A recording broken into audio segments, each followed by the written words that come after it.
Chapitre 8. J'ai aussi vécu seul, sans personne avec qui parler véritablement, jusqu'à une panne dans le désert du Sahara, il y a 6 ans.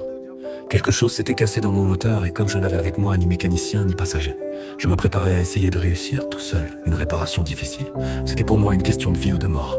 J'avais à peine de l'eau à boire pour 8 jours. Le premier soir, je me suis donc endormi sur le sable à 1000 milles de toute terre habitée. J'étais bien plus isolé qu'un naufragé sur un radeau au milieu de l'océan.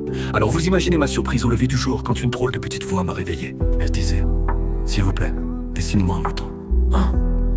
Dessine-moi un mouton. » J'ai sauté sur mes pieds comme si j'avais été frappé par la foudre. J'ai bien frotté mes yeux, j'ai bien regardé. Et j'ai vu un petit bonhomme tout à fait extraordinaire qui me considérait gravement. Voilà le meilleur portrait que plus tard j'ai réussi à faire de lui. Mais mon dessin, bien sûr, est beaucoup moins ravissant que le modèle, ce n'est pas ma faute. J'avais été découragé dans ma carrière de peintre par les grandes personnes à l'âge de 6 ans. Et je n'avais rien appris à dessiner, sauf les bois fermés et les bois ouverts.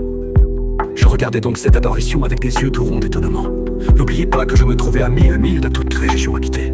Or mon petit bonhomme ne me semblait ni égaré, ni mort de fatigue, ni mort de faim, ni mort de soif, ni mort de peur. Il n'avait en rien l'apparence d'un enfant perdu au milieu du désert, à 1000 milles de toute région habitée. Quand je réussis enfin à parler, je lui dis « Mais qu'est-ce que tu fais là ?» Il me répéta alors tout doucement, comme une chose très sérieuse « S'il vous plaît, dessine-moi un mouton. »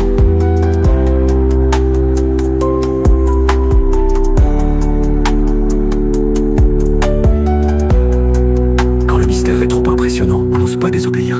Aussi absurde que cela me semble, à 1000 milles de tous les endroits habités et en danger de mort, je sortis de ma poche une feuille de papier et un stylographe. Mais je me rappelais alors que j'avais surtout étudié la géographie, l'histoire, le calcul et la grammaire. Et je dis au petit bonhomme, avec un peu de mauvaise humeur, que je ne savais pas dessiner. Il me répondit, ça ne fait rien, dessine-moi un mouton. Comme je n'avais jamais dessiné un mouton, je refis pour lui l'un des 2 seuls dessins dont j'étais capable, celui des bois fermés. Et je fus stupéfait d'entendre le petit bonhomme me répondre. Non, non, je ne veux pas d'un éléphant dans un boa. Un boa c'est très dangereux, et un éléphant c'est très encombrant. Chez moi c'est tout petit, j'ai besoin d'un mouton. Dessine-moi un mouton. Alors j'ai dessiné. Il regarda attentivement. Puis, non, celui-là est déjà très malade. Fais-en un autre. Je dessinais. Mon ami sourit gentiment, avec indulgence. Tu vois bien, ce n'est pas un mouton.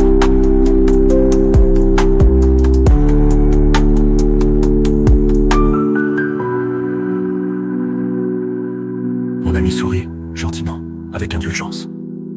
Tu vois bien, ce n'est pas un mouton.